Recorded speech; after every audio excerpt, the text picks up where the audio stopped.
24-25.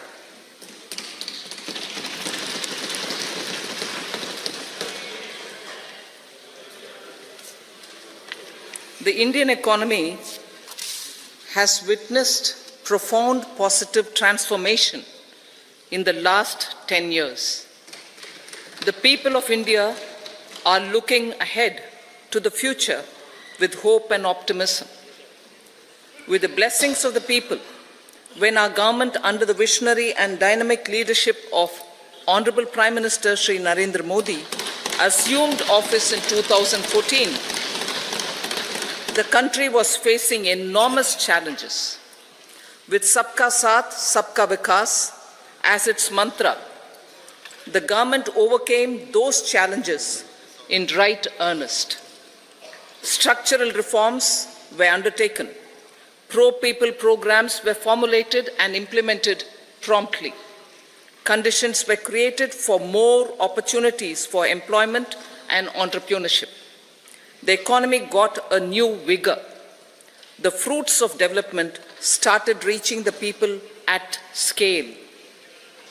The country got a new sense of purpose and hope. Naturally, the people blessed the government with a bigger mandate.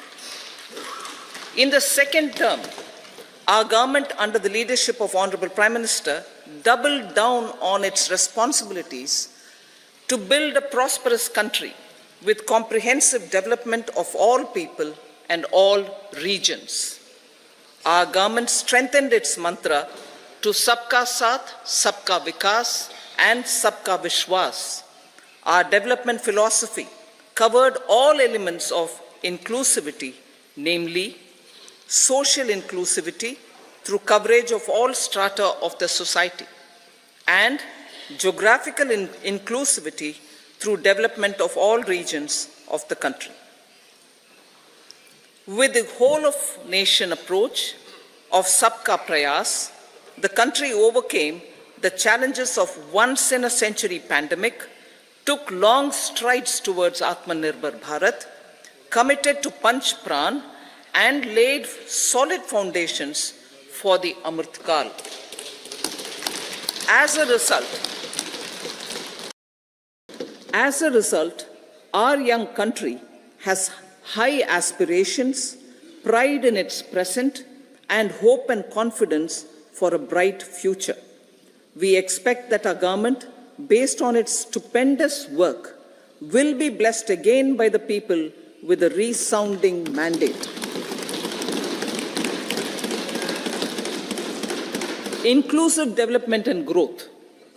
Our humane and inclusive approach to development is a marked and deliberate departure from the earlier approach of provisioning up to village level.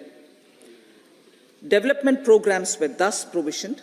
In the last 10 years, however, have targeted each and every household and individual through housing for all, Har Ghar Jal, electricity for all, cooking gas for all, bank accounts and financial services for all in record time. The worries about food have been eliminated through free ration for 80 crore people. Minimum support prices for the produce of Annadata are periodically increased appropriately. These and the provision of basic necessities have enhanced real income in the rural areas. Their economic needs could be addressed, thus spurring growth and generating jobs. Social justice. Our government is working with an approach to development that is all-round, all-pervasive, and all-inclusive. Sarvangin, Sarvasparshi, or Sarvasamaveshi. It covers all castes and people at all levels. We are working to make India a Vikasit Bharat by 2047. For achieving that goal, we need to improve people's capability and empower them. Previously, social justice was mostly a political slogan. For our government, social justice is an effective and necessary governance model. The saturation approach of covering all eligible people is the true and comprehensive achievement of social justice. This is secularism in action, reduces corruption, and prevents nepotism, prevents Bhai Bhatijawad. There is transparency and assurance that benefits are delivered to all eligible people. The resources are distributed fairly. All, regardless of their social standing, get access to opportunities. We are addressing systemic inequalities that had plagued our society. We focus on outcomes and not on outlays so that the social economic transformation is achieved. As our Prime Minister firmly believes, we need to focus on 4 major castes. They are Garib, Mahilaye, Yuva and Annadata. Their needs, their aspirations and their welfare are our highest priority. The country progresses when they progress. All 4 require and receive government support in their quest to better their lives. Their empowerment and well-being will drive the country forward. Garib Kalyan, Desh Ka Kalyan. We believe in empowering the poor. The earlier approach of tackling poverty through entitlements had resulted in very modest outcomes. When the poor became empowered partners in the development process, government's power to assist them also increases manifold. With the pursuit of Sabka Saath, in these 10 years, the government has assisted 25 crore people to get freedom from multi-dimensional poverty. Our government's efforts are now getting synergized with energy and passion of such empowered people. This is truly elevating them from poverty. Direct benefit transfer of 34 lakh crore rupees from the government using PM Jan Dhan accounts has led to savings of 2.7 lakh crores of rupees for the government. This savings has been realized through avoidance of leakages prevalent earlier. The savings have helped in providing more funds for Garib Kalyan. PM Swanidhi has provided credit assistance to 78 lakh street vendors. From that total of 78 lakh street vendors, 2.3 lakh have received credit for the 3rd time. PM Janman Yojana reaches out to the particularly vulnerable tribal groups who have remained outside the realm of development so far. PM Vishwakarma Yojana provides end-to-end support to artisans and craftspeople engaged in 18 trades. The schemes for empowerment of Divyangs and transgender persons reflect firm resolve of our government to leave no one behind. Welfare of Annadata. Farmers are our Annadata. Every year under PM Kisan Samman Yojana, direct financial assistance is provided to 11.8 crore farmers, including marginal and small farmers.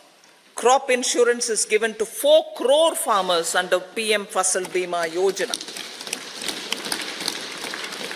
These, besides several other programs, are assisting Annadata in producing food for the country and for the world. Electronic National Agricultural Market has integrated 1,361 mandis and is providing services to 1.8 crore farmers with trading volume of 3 lakh crores of rupees. The sector is poised for inclusive, balanced, higher growth and productivity. These are facilitated from farmer-centric policies, income support, coverage of risks through price and insurance support, promotion of technologies and innovations through startups. Empowering the Amrit PD, the Yuva. Our prosperity depends on adequately equipping and empowering the youth. The National Education Policy 2020 is ushering the transformational reforms. PM Schools for Rising India, PM Shri, are delivering quality teaching and nurturing holistic and well-rounded individuals. The Skill India mission has trained 1.4 crore youth, upskilled and reskilled 54 lakh youth, and established 3,000 new ITIs.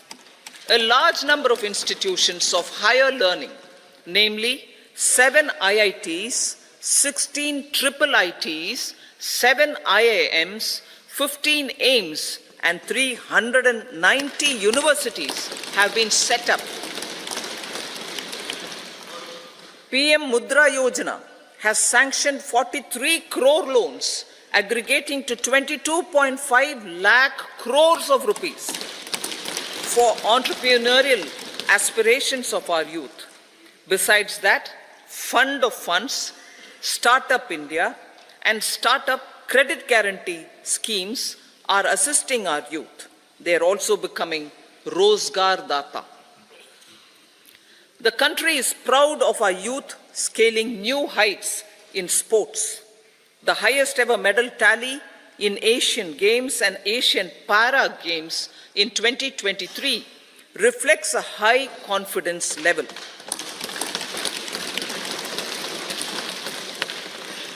Chess prodigy and our #1 ranked player Pragnananda put up a stiff fight against the reigning world champion Magnus Carlsen in 2023. Today, India has over 80 chess grandmasters compared to little over 20 in 2010. Momentum for Nari Shakti. The empowerment of women through entrepreneurship, ease of living, and dignity for them has gained momentum in these 10 years. 30 crore Mudra Yojana loans have been given to women entrepreneurs. Female enrollment in higher education has gone up by 28% in 10 years. In STEM courses, girls and women constitute 43% of enrollment, one of the highest in the world. All these measures are getting reflected in the increasing participation of women in workforce. Making triple talaq illegal, reservation of 1/3 seats for women in the Lok Sabha and state assemblies, and giving over 70% houses under PM Awas Yojana in rural areas to women, and giving over 70% houses under PM Awas Yojana in rural areas to women as sole or joint owners have enhanced their dignity. Exemplary track record of governance, development, and performance. Besides delivering on high growth in terms of gross domestic product, the government is equally focused on a more comprehensive GDP, that is, governance, development, and performance.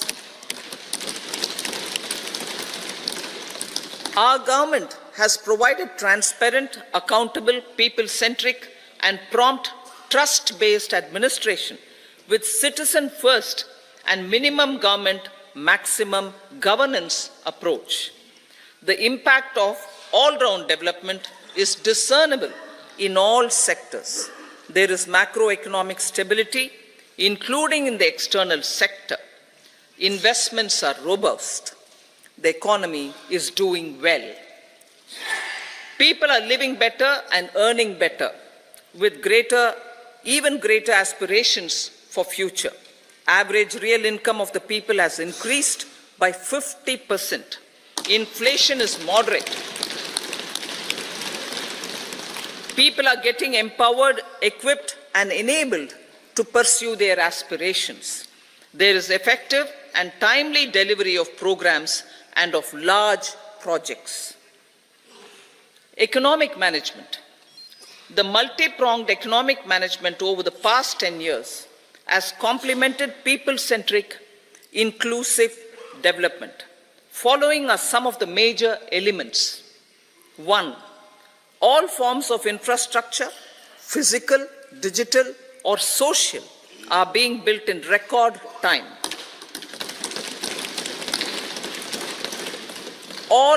Number 2, all parts of the country are becoming active participants in economic growth.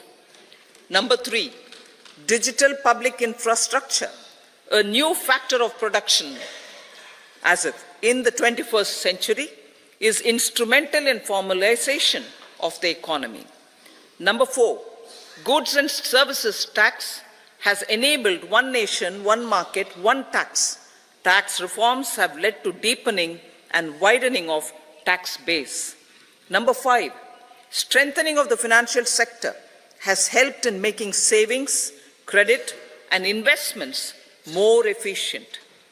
Number 6, GIFT, IFSC, and the Unified Regulatory Authority, IFSCA, are creating a robust gateway for global capital and financial services for the economy. Number 7, proactive inflation management has helped keep inflation within the policy band. Now, the global context, Honorable Speaker, sir. Geopolitically, global affairs are becoming more complex and challenging with wars and conflicts. Globalization is being redefined with reshoring and friendshoring, disruption and fragmentation of supply chains, and competition for critical minerals and technologies. A new world order is emerging after the COVID pandemic. India assumed the G20 presidency during very difficult times for the world. The global economy was going through high inflation, high interest rates, low growth, very high public debt, low trade growth, and climate changes.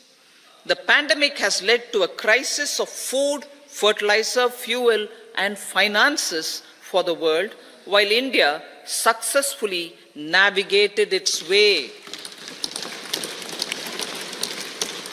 The country showed the way forward and built consensus on solutions for those global problems. The recently announced India-Middle East-Europe economic corridor is a strategic and economic game changer for India and others.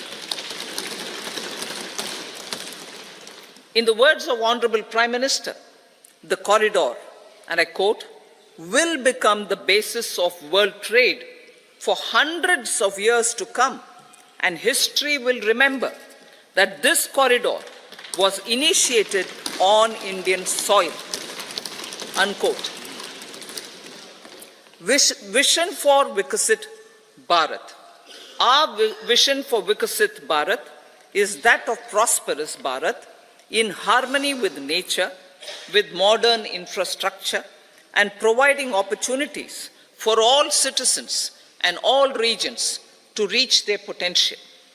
With confidence arising from strong and exemplary track record of performance and progress, earning Sabka Vishwas, the next 5 years will be years of unprecedented development and golden moments to realize the dream of developed India by 2047.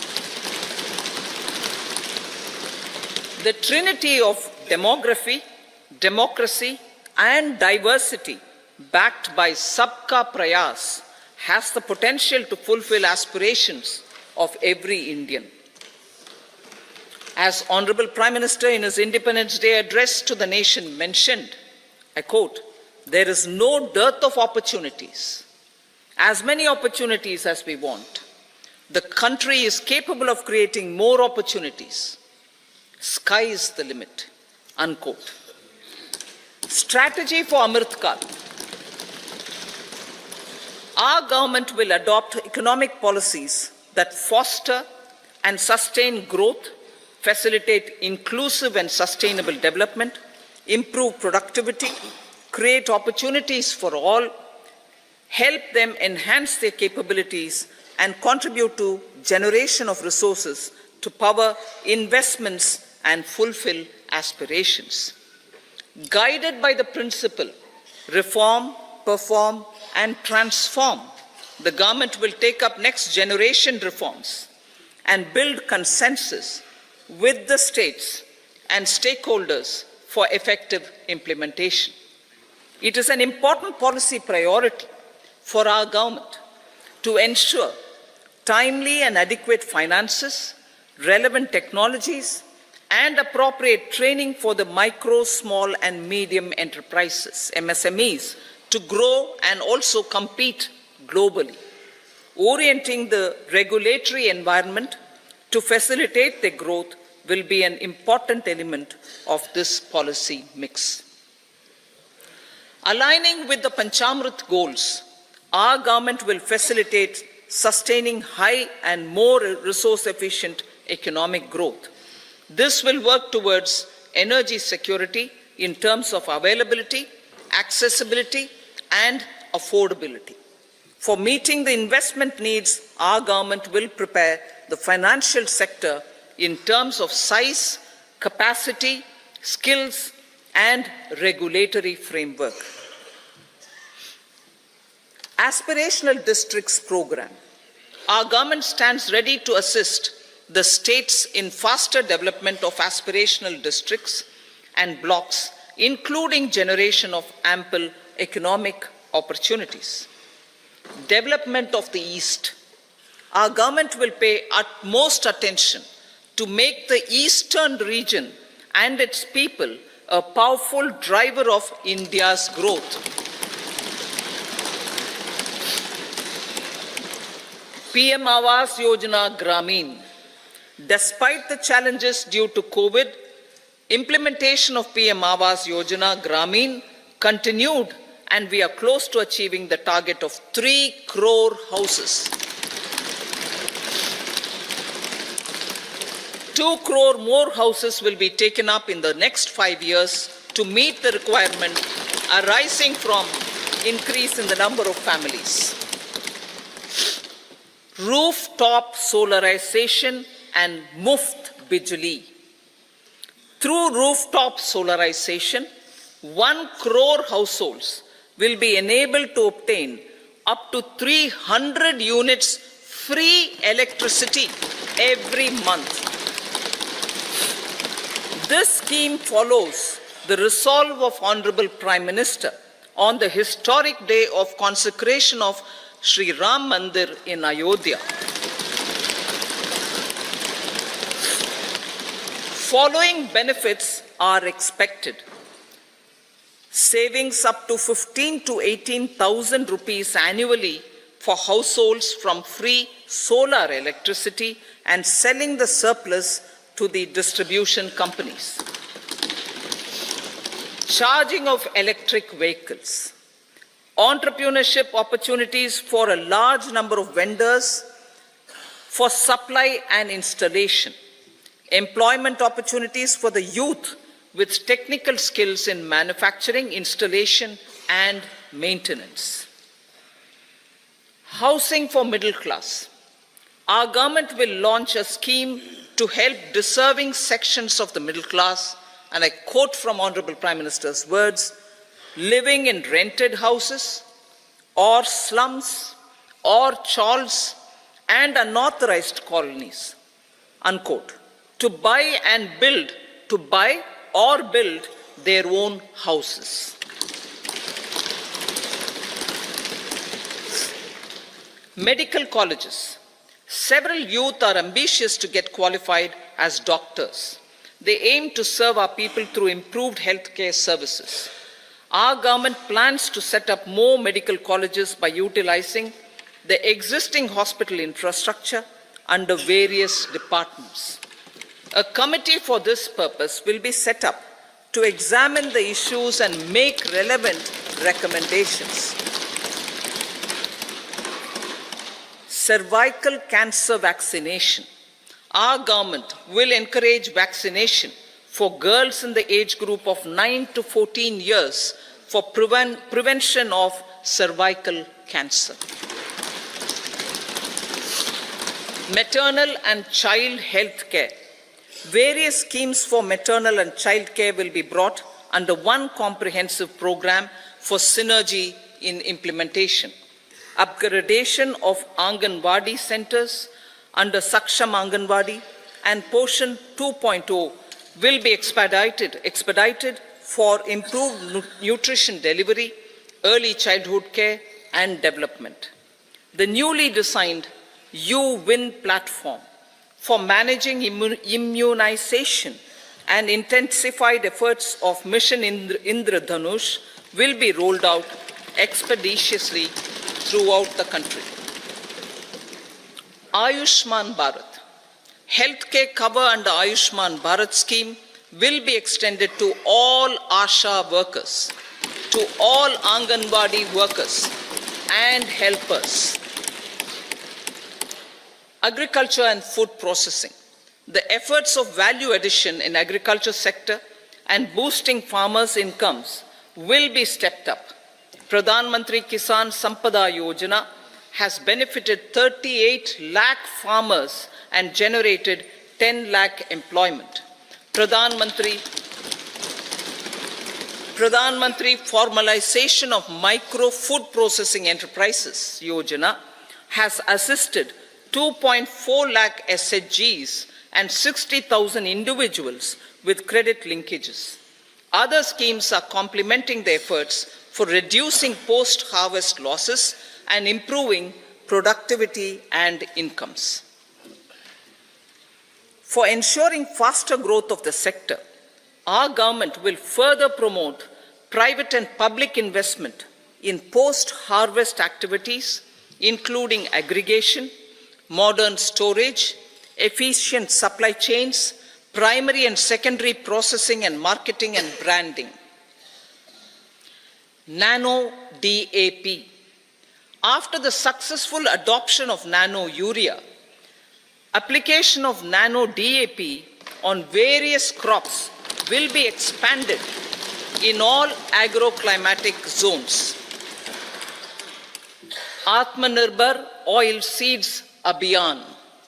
Building on the initiative announced in 2022, a strategy will be formulated to achieve Atmanirbharta for oil seeds such as mustard, groundnut, sesame, soya bean, and sunflower.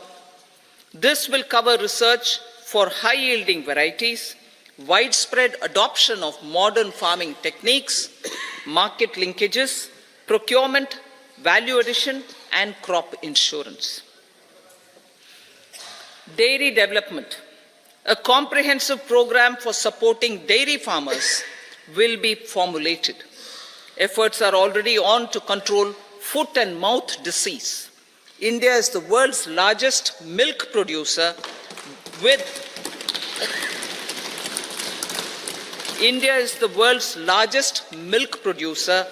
but with low productivity of milch animals. The program will be built on the success of existing schemes such as Rashtriya Gokul Mission, National Livestock Mission, and infrastructure development funds for dairy processing and animal husbandry. Matsya Sampada. It was our government which set up a separate department for fisheries, realizing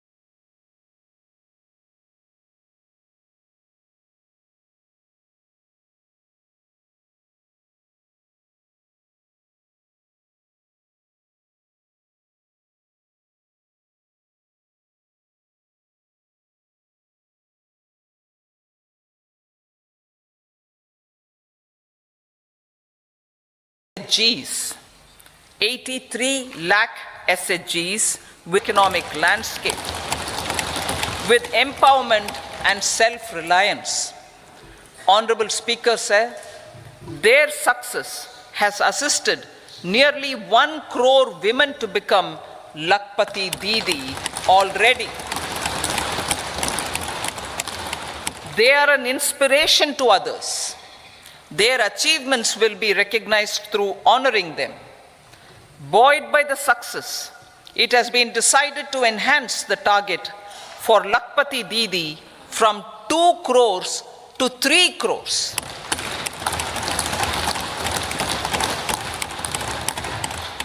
Technological changes, new age technologies and data are changing the lives of people and businesses. They are also enabling new economic opportunities and facilitating provision of high quality services at affordable prices for all, including those at the bottom of the pyramid. Opportunities for India at the global level are expanding. India is showing solutions through innovation and entrepreneurship of its people. Research and innovation for catalyzing growth, employment, and development. Prime Minister Shastri, Prime Minister Lal Bahadur Shastri gave the slogan of Jai Jawan, Jai Kisan. Prime Minister Vajpayee, Atal Bihari Vajpayee ji, made that Jai Jawan, Jai Kisan, Jai Vigyan. Prime Minister Modi has furthered that to Jai Jawan, Jai Kisan, Jai Vigyan, and Jai Anusandhan, as innovation is the foundation of development. For our tech-savvy youth, this will be a golden era. A corpus of 1 lakh crore rupees will be established with 50-year interest-free loan provided. The corpus will provide long-term financing or refinancing with long tenors and low and or nil. I repeat that sentence. The corpus will provide long-term financing or refinancing with long tenors and low or nil interest rates. This will encourage the private sector to scale up research and innovation significantly in sunrise domains. We need to have programs that combine the powers of our youth and technology. A new scheme will be launched for strengthening deep tech technologies for defense purposes and expediting Atmanirbharta. Infrastructure development. Building on the massive tripling of the capital expenditure outlay in the past 4 years, resulting in huge multiplier impact on economic growth and employment creation, the outlay for the next year is being increased by 11.1% to 11,111 crore rupees. This would be 3.4% of our GDP. Railways. 3 major economic railway corridor programs will be implemented. These are energy, mineral, and cement corridor. Number 2, port connectivity corridors. And number 3, high traffic density corridors. The projects have been identified under the PM Gati Shakti for enabling multimodal connectivity. They will improve logistics efficiency and reduce cost. The resultant decongestion of the high traffic corridors will also help in improving operations of passenger trains, resulting in safety and higher travel speed for passengers. Together with dedicated freight corridors, these 3 economic corridor programs will accelerate our GDP growth and reduce logistic costs.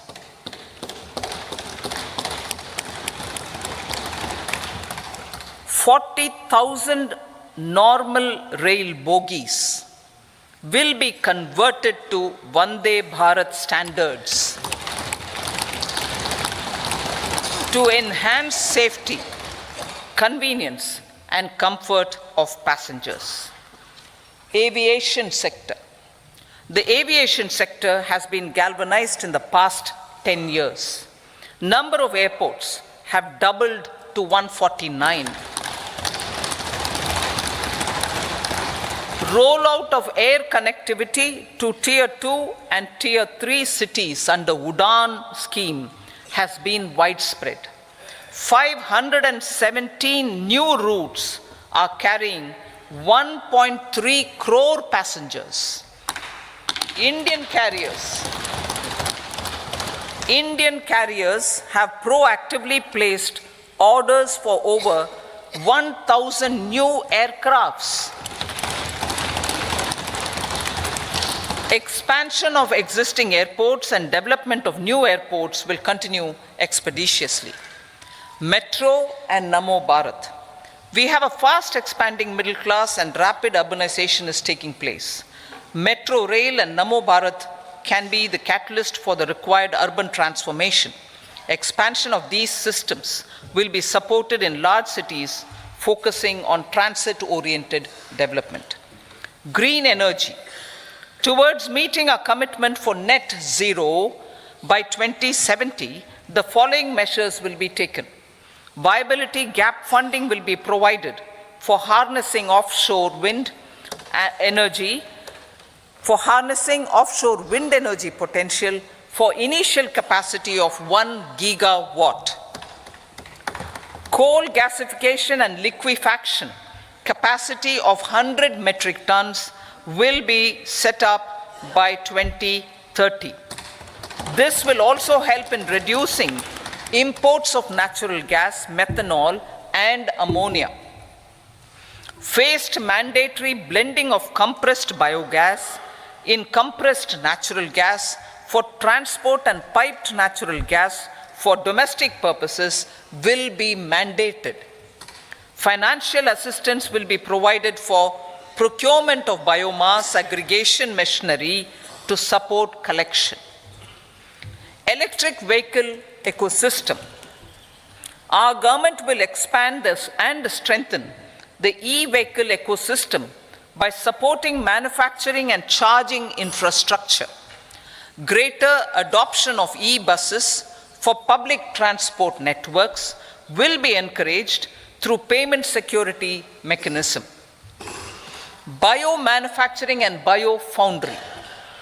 For promoting green growth, a new scheme of biomanufacturing and biofoundry will be launched. This will provide environment-friendly alternatives such as biodegradable polymers, bioplastics, biopharmaceuticals, and bioagri inputs. This scheme will also help in transforming today's consumptive manufacturing paradigm to the one based on regenerative principles. Blue Economy 2.0. For promoting climate resilient activities for Blue Economy 2.0, a scheme for restoration and adaptation measures and coastal aquaculture and mariculture with integrated and multi-sectoral approach will be launched. Comprehensive development of tourist centers. The success of organizing G20 meetings in 60 places presented diversity of India to global audience. Our economic strength has made the country an attractive destination for business and conference tourism. Our middle class also now aspires to travel and explore. Tourism, including spiritual tourism, has tremendous opportunities for local entrepreneurship. States will be encouraged to take up comprehensive development of iconic tourist centers, branding and marketing them at global scale. A framework for rating of the centers based on quality of facilities and services will be established. Long-term interest-free loans will be provided to states for financing such development on matching basis. To address the emerging fervor for domestic tourism, Honorable Speaker, sir, projects for port connectivity, tourism infrastructure, and amenities will be taken up on our islands, including Lakshadweep. This will help in generating employment also. Promoting investments. The FDI inflow during 2014 to 23 was $596 billion US, marking a golden era. That is twice the inflow during 2005 to 14. For encouraging sustained foreign investment, we are negotiating bilateral investment treaties with our foreign partners in the spirit of First Develop India. FDI is First Develop India. Reforms in the states for Vikasit Bharat. Many growth and development enabling reforms are needed in the states for realizing the vision of Vikasit Bharat. A provision of 75,000 crore rupees as 50-year interest-free loan is proposed this year to support those milestone-linked reforms by the state governments. Societal changes. The government will form a high-powered committee for an extensive consideration of the challenges arising from fast population growth and demographic changes. The committee will be mandated to make recommendations for addressing these challenges comprehensively in relation to the goal of Vikasit Bharat. Amrit Kal as Kartavya Kal. Our government stands committed to strengthening and expanding the economy with high growth and to create conditions for people to realize their aspirations.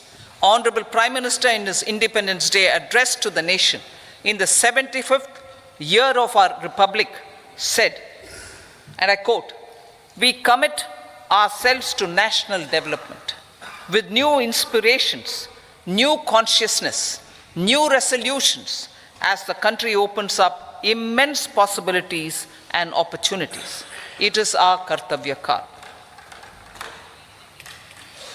Unquote. Every challenge of the pre-2014 era was overcome through our economic management and our governance. These have placed the country on a resolute path of sustained high growth. This has been possible through right policies, true intentions, and appropriate decisions. In the full budget in July, Honorable Speaker, our government will present a detailed roadmap for our pursuit of Vikasit Bharat.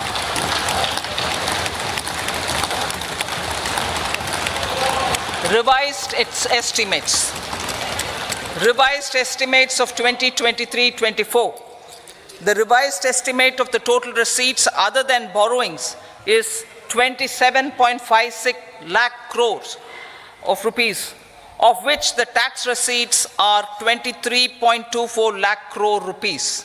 The revised estimate of total expenditure is 44.90 lakh crore rupees. The revenue receipts at 30.03 lakh crore rupees are expected to be higher than the budget estimate, reflecting strong growth momentum and formalization in the economy. The revised estimate of the fiscal deficit is 5.8% of GDP, improving on the budget estimate, notwithstanding moderation in the nominal growth estimates. Budget estimates for 2024-25. Coming to the year 2024-25, the total receipts other than borrowings and total expenditure are estimated at 30.80 and 47.66 lakh crore rupees respectively. The tax receipts are estimated at 26.02 lakh crore rupees. The scheme of 50-year interest-free loan for capital expenditure to states will be continued this year with an outlay of 1.3 lakh crore rupees. We continue on the path of fiscal consolidation, as announced in my budget speech of 2021-22, to reduce fiscal deficit below 4.5% by 25-26.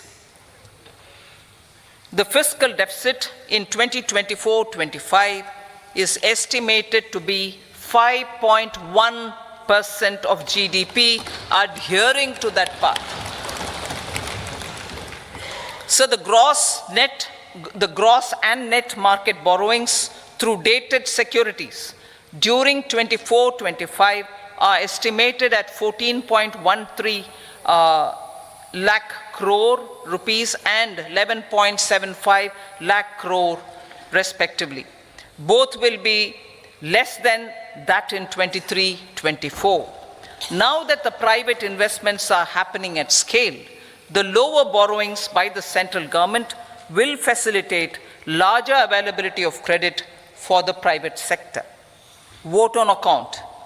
I'll be seeking vote on account approval of the Parliament through the appropriation bill for a part of the financial year 2024-25.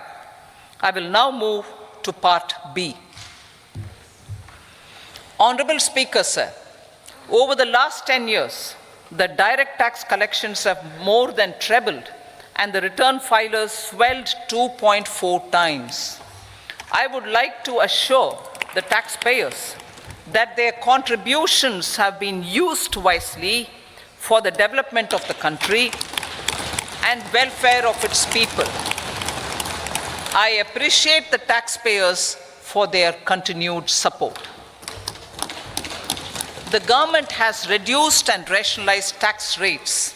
Under the new tax scheme, there is now no tax liability for taxpayers with income up to 7 lakh rupees, up from 2.2 lakh rupees in the financial year 2013-14.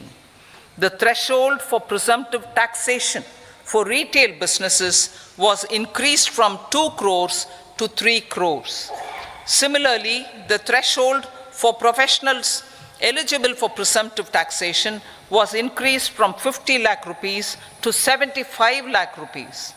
Also, corporate tax rate was decreased from 30% to 22% for existing domestic companies and to 15% for certain new manufacturing companies.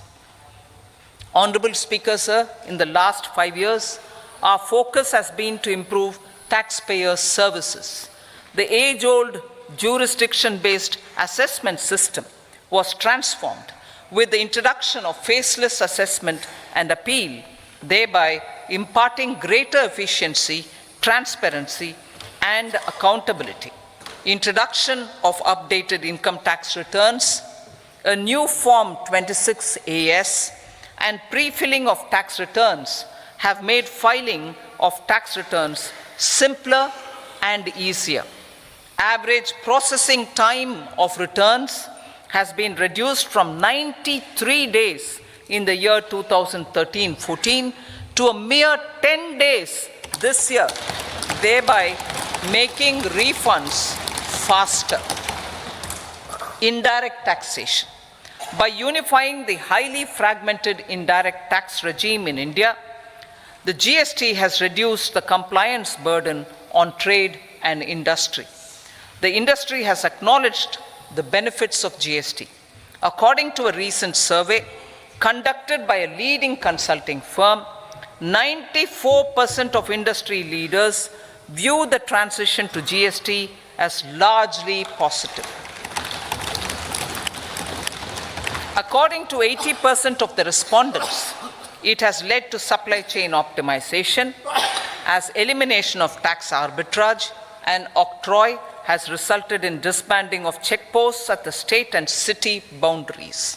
At the same time, tax base of GST more than doubled and the average monthly gross GST collection has almost doubled to 1.66 lakh crores this year. States too have benefited. States' SGST revenue, including compensation released to states in the post-GST period of 2017-18 to 2022-23, has achieved a buoyancy of 1.22.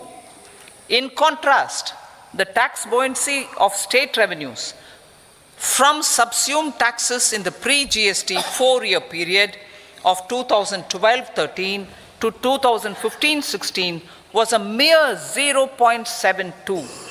The biggest beneficiaries are consumers, as reduction in logistic cost and taxes have brought down prices of most goods and services. We have taken a number of steps in customs to facilitate international trade. As a result, the import release time declined by 47% to 71 hours at inland container depots, by 28% to 44 hours at air cargo complexes, and by 27% to 85 hours at seaports over the last 4 years since 2019, when the national time release studies were first started. Tax proposals. As for tax proposals, in keeping with the convention, I do not propose to make any changes relating to taxation and propose to retain the same tax rates for direct and indirect taxes, including import duties. However, certain tax benefits to startups and investments made by sovereign wealth or pension funds, as also tax exemption on certain income of some IFSC units, are expiring on 31/3/2024. To provide continuity in taxation, I propose to extend the date to 31/3/2025. Moreover, in line with our government's vision to improve ease of living and ease of doing business, I wish to make an announcement to improve taxpayer services. There are a large number of petty, non-verified, non-reconciled, or disputed direct tax demands, many of them dating as far back as 1962, which continue to remain on the books, causing anxiety to honest taxpayers and hindering refunds of subsequent years. Honorable Speaker, sir, I propose to withdraw such outstanding direct tax demands up to 25,000 rupees pertaining to the period up to financial year 2009-10 and up to 10,000 rupees for financial years 2010-11 to 2014-15. This is expected to benefit about 1 crore taxpayers. 1 crore taxpayers would benefit out of this. Economy then and now. In 2014, when our government assumed the reins, the responsibility to mend the economy step by step and to put the governance systems in order was enormous. The need of the hour was to give hope to the people, to attract investments, and to build support for the much needed reforms. The government did that successfully, following a strong belief of nation first. The crisis of those years has been overcome, and the economy has been put firmly on a high, sustainable growth path with all-round development. It is now appropriate to look at where we were then. I repeat, it is now appropriate to look at where we were then till 2014 and where we are now, only for the purpose of drawing lessons from the mismanagement of those years. The government will lay a white paper on table of the House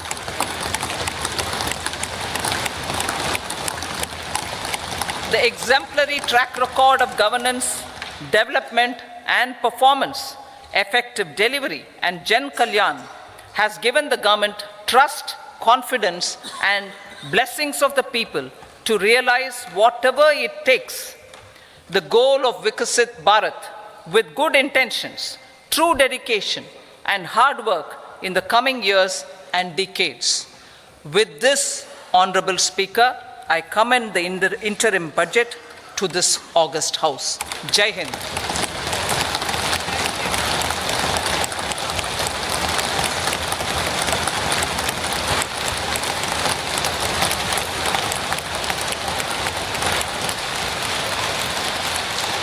item number 2 Shrimati Nirmala Sitharaman जी।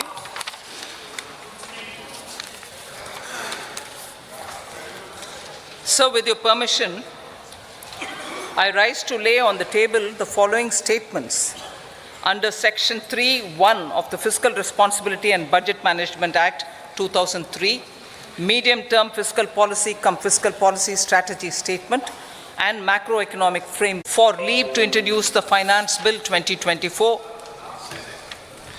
प्रश्न ये है कि विधेयक को पुनर्स्थापित करने की अनुमति प्रदान की जाए। जो सदस्य इसके पक्ष में हाँ कहें, जो सदस्य विरोध में ना कहें। मेरे विचार में निर्णय हाँ वालों के पक्ष हुआ, हाँ वालों के पक्ष हुआ। माननीय मंत्री जी विधेयक को पुनर्स्थापित करें। So I introduce the bill. सभा की कार्रवाई शुक्रवार दिनांक 2 फरवरी 2024 को प्राप्त 11 बजे तक के लिए स्थगित